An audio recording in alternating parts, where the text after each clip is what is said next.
It's Friday, gather round. There's so much wisdom to be found. Each week we unite to see our Khalifa shining bright. Each time he guides the way, teaching us new things each day. Like a fountain, knowledge springs. Allah's praises it will sing. So kids, come on round. Here our friendships will be found. Each time Hazur guides the way, we learn new things every day. A source of love, pure and clear. With every word we draw near. Each week we unite to see our Khalifa shining bright. To see our Khalifa shining bright. Assalamu alaikum wa rahmatullahi wa barakatuhu. Welcome again to this week's Friday Sermon for Kids, bringing you our discussion of the Friday sermon delivered by our beloved Imam Ayyadullah Ta'ala bin Nasr al-Aziz. And as always, we remind you to fully listen to the Friday sermon before tuning into our program. So for today's discussion, I am joined by Ashir and Shayan. Boys, how are you both doing? Alhamdulillah, I'm doing great. How about you, Ateek Bhai? Jazakallah for asking, Ashir. I'm also doing well. And what about you, Shayan? Alhamdulillah, I'm also doing good. That's good to hear. And you know how every time we summarized some points before we get the program going? So I'm going to ask you both to give me 2 points that you remember from this week's Friday sermon. So starting with Ashir, what do you remember? I remember that Hazur said that the Holy Prophet, peace be upon him, established the unity of Allah, just like all the other prophets, and that the Holy Quran is filled with the unity of Allah. You know, that's excellent points you brought up. And the reason why Islam was this full religion that the Holy Prophet, peace be upon him, was able to establish the unity of Allah, unlike all the other prophets, was because it was a complete and impactful religion that once anyone understood it, they were not able to get away from it. And you know, as you mentioned, Quran is full of unity of Allah, where Allah says, "And your God is one God. There's no God but He, the gracious, the merciful."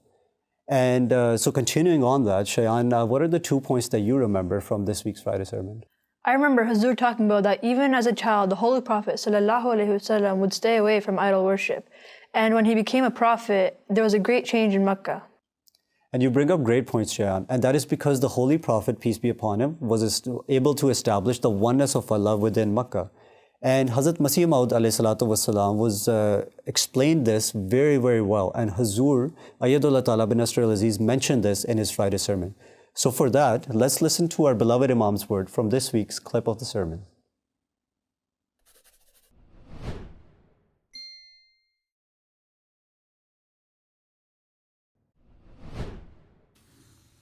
हज़रत मसीह अलैहिस्सलाम फरमाते हैं कि हमारे नबी सल्लल्लाहु अलैहि वसल्लम इजहार सच्चाई के लिए एक मुजद्दिद आज़म थे जो गुमगुश्ता सच्चाई को दोबारा दुनिया में लाए।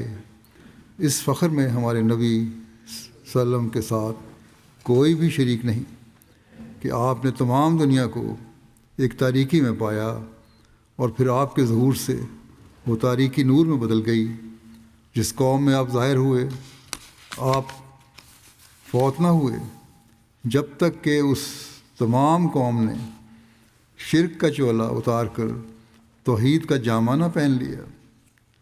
और ना सिर्फ इस कदर बल्कि वो लोग आला मरातब ईमान को पहुँच गए और वो काम, सिद्क और वफ़ा और यकीन के उनसे ज़ाहिर हुए जिसकी नज़ीर दुनिया के किसी हिस्से में पाई नहीं जाती। ये कामयाबी और इस कदर कामयाबी किसी नबी को बजुज़ हज़रत सल्लल्लाहु अलैहि वसल्लम के नसीब नहीं हुई। यही एक बड़ी दलील है हज़रत सल्लल्लाहु अलैहि वसल्लम की नबूवत पर। So as we listen to the clip of the sermon, beloved Hazur Ayyadullah Ta'ala bin Nasr al-Aziz mentioned about the Holy Prophet, peace be upon him, where Hazrat Masih Maud alayhi salam called him Adam Sani. Ashir, do you remember what that means and what Hazur was referring to? It means that the Holy Prophet, peace be upon him, was like an Adam, or like a true Adam that completed the unity of Allah. Spot on, Ashir. And you know, Hazur also mentioned that many Muslims have gone away from the unity of Allah or oneness of Allah in this day and age. And he reminded us Muslims to, especially in Ramadan, to do something more towards establishing that. Shayan, do you remember what Hazur reminded us of? He reminded us of our responsibility as Ahmadi Muslims to uphold Islam's teachings about the unity of God and spread it, just like the Holy Prophet ﷺ did. Absolutely correct, Shayan. And that is because if you truly love the Holy Prophet, peace be upon him, you will establish and spread the unity of Allah throughout the world. Atiq Bhai, I remember Hazur talking about that all the prophets brought the message of one God. Can you tell us a little bit more about it? Absolutely. So Hazur had mentioned that every prophet that came brought this message, but their nations have forgotten all about it. However, the Islam and the religion of the Holy Prophet, peace be upon him, still practices that oneness of Allah and the unity of Allah. And that is because the Holy Prophet, peace be upon him's work was complete and unmatched. And he did that by providing evidence, providing argument to all the idol worshippers to give all that up and give up all the illnesses within their society. And additionally, Hazur talked about the unity of God with various verses within the Holy Quran. Ashir, do you remember what verses, or can you give me one verse that you remember from the sermon? Hazur mentioned Surah Ikhlas, which is Bismillahir Rahmanir Rahim. Qul huwallahu ahad, Allahu samad, lam yalid wa lam yulad, wa lam yakul lahu kufuwan ahad. And its translation is, in the name of Allah, the Gracious, the Merciful. Say, He is Allah, the One, Allah, the Independent and besought of all. He begets not, nor is He begotten, and there is none like unto Him. Great one, Ashir. And you know, Allah is talking about that He is the one and nobody beside Him is the one that is like Him. That is kind of the essence of this verse.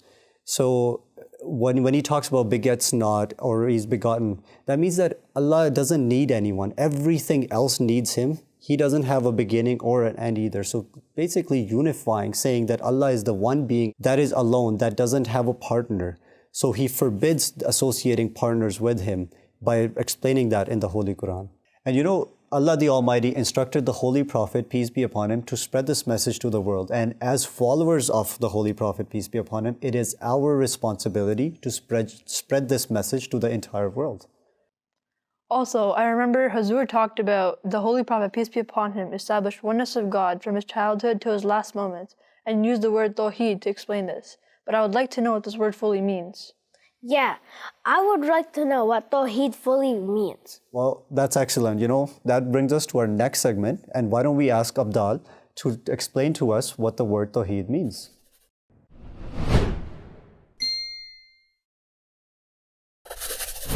Jazakallah, guys. This week's word of the sermon is Tawheed. The word Tawheed is derived from the Arabic root waw, ha, dal. It comes from the verb wahada, which means to unite, to make, or to assert the oneness of something. In Islam, it represents the concept of the absolute oneness and the unity of Allah the Almighty. Hazur used the word Tawheed in this week's Friday sermon to describe the high status of the Holy Prophet, peace be upon him, in establishing the oneness of Allah in the world. He was able to establish absolute oneness of Allah because the teachings were so impactful and complete that it was impossible for one to reject it after having understood it. The lesson that Hazur is conveying to us is that if we truly love the Holy Prophet, peace be upon him, then we must follow his example and do our very best in establishing the unity of Allah in today's world. Hope this helps, guys. Back to you. So Shayan, as you were mentioning about the word Tawheed, or unity of God, as Abdal had mentioned, beloved Hazur talked about the Holy Prophet, peace be upon him's childhood. Can you tell us about that incident that he had mentioned? Yes, Hazur mentioned about the idol Buwana, and it was a very respected idol among the Quraysh. Once a year, there would be a day dedicated just to this idol, in worshipping it and offering sacrifices. Abu Talib, who was the uncle of the Holy Prophet ﷺ, always asked him to go along, but he always refused. One time, Abu Talib and his sisters insisted that he go along with them, so he went, and he ran home very frightened. When asked why he ran home, he said he saw a man in white clothes saying, "O Muhammad, do not come near this idol." From that day on, he never participated in such activities. That's very well put, Shayan. Well done.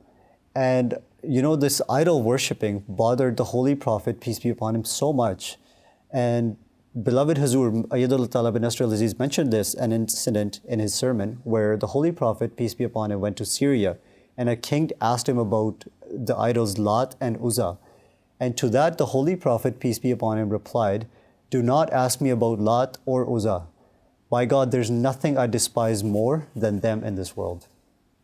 Atiq Bhai, what did the Holy Prophet, peace be upon him, do to get away from all this idol worshipping in Makkah?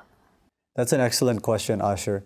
And to know, to get away from all of this and to find Allah, the Holy Prophet, peace be upon him, went to the cave Hira, where he prayed and received his first revelation. At the same time now, this brings us to our question of the sermon, which is, which angel brought the first revelation to the Holy Prophet, peace be upon him? Is it A, Jibreel, B, Mikael, C, Israfil, or D, Ghufran? Start with you, Asher. I think it's Angel Jibreel alayhi salam. Okay, good answer. What about you, Shayan? It's Hazrat Jibreel alayhi salam. Absolutely. You got that absolutely correct. And most of you at home have also got this right. And just to give you a little bit of a background, when the angel Jibreel came, he said to the Holy Prophet, "Ikra, read." That was the first revelation that the Holy Prophet, peace be upon him, received. And the Holy Prophet, peace be upon him, was given the message to be spread to the entire world. But the God Almighty instructed him to start with his own family, his own people, because they too had gone astray. And Allah had mentioned, "O Muhammad, warn the people of the entire world, but start from your own people, your own family first." And that is exactly what the Holy Prophet, peace be upon him, did. Oh yeah, I remember Hazur saying that this is very similar to saying charity begins at home. That's absolutely right, Asher. And what that really means, that charity begins at home, is how you take care of your family financially or any other needs. The same way, the message of goodness should also be given to them first. So the Holy Prophet, peace be upon him, in this instance, gave them the message of Tawheed, or oneness of Allah. So then how did the Holy Prophet, peace be upon him, give this message to all of Mecca? That's an excellent question, Shayan. So the Holy Prophet, peace be upon him, got on top of a hill and called on each of the tribe within the Makkah. And when they all gathered, he asked them if they would believe him if he told them that there was someone, or an army rather, behind this hill that was ready to attack Makkah. To that, everyone agreed. And when he gave them the message of one God and the oneness of Allah and to give up idol worshipping, they all laughed, made fun of him, and just left. Hazur mentioned that the Quraysh did some very cruel stuff to the Muslims. How they remain Muslims after all that hardship? That is true. Quraysh did some very, very cruel stuff to the Muslims. However, the Holy Prophet, peace be upon him, the message that he brought was so impactful and complete that once anyone understood it, it was impossible for them to give up. So that is the reason they were able to stay steadfast and was able to be Muslims during all those cruelties. And at the same time, the Quraysh, they came to the Holy Prophet, peace be upon him. They offered him kingship. They were like, "Hey, we can give you more wealth. We can give you women," whatever he desired, but just give up this message of Allah. And to that, the Holy Prophet, peace be upon him, gave a very powerful response. He said, "By God, if they put sun on my right hand and moon on my left hand, I will not give up this message of oneness of Allah and will not stop spreading it." So that is the level of faith that all of us need to have, that no matter the situation, we will remain steadfast and hold on to the rope of Allah the Almighty. Wow, that's a powerful story and a great lesson for all. But what was the end result of all these disbelievers? Well, that's an excellent question, Shayan. And what we saw was all these idol worshippers or disbelievers, they became very immoral and unjust, cruel, and did not respect women, or anything good in the society did not happen to them. And just like what we see in today's world, in this Western world, the society has become very unjust and cruel. They have no moral compass left. Whereas Islam teaches us that fulfilling the rights of Allah also means fulfilling the rights of people. So if one has wealth, they should spend it for their nation or the needy. Treat women with respect at the same time take care of orphans and the needy. And not only justice, mercy and kindness should be the main character of a true believer in the oneness of Allah. So may Allah enable us to fulfill all the commandments and we establish the oneness of Allah in this society. Ameen. And with that, we come to the conclusion of today's episode. There were so many great lessons for us. May Allah enable us to fulfill the teachings of Allah the Almighty. Inshallah. And we remind you all at home to fully listen to the Friday sermon delivered by beloved Hazur Ayyadullah Ta'ala bin Nasr al-Aziz and benefit from it. And that brings us to the conclusion of our today's episode. Until next time, everyone, take care. Khuda Hafiz. It's Friday, gather round. There's so much wisdom to be found. Each week we unite to see our Khalifa shining bright. Each time he guides the way, teaching us new things each day. Like a fountain, knowledge springs. Allah's praises it will sing. So kids, come on round. Here our friendships will be found. Each time Hazur guides the way, we learn new things every day. A source of love, pure and clear. With every word we draw near. Each week we unite to see our Khalifa shining bright. To see our Khalifa shining bright.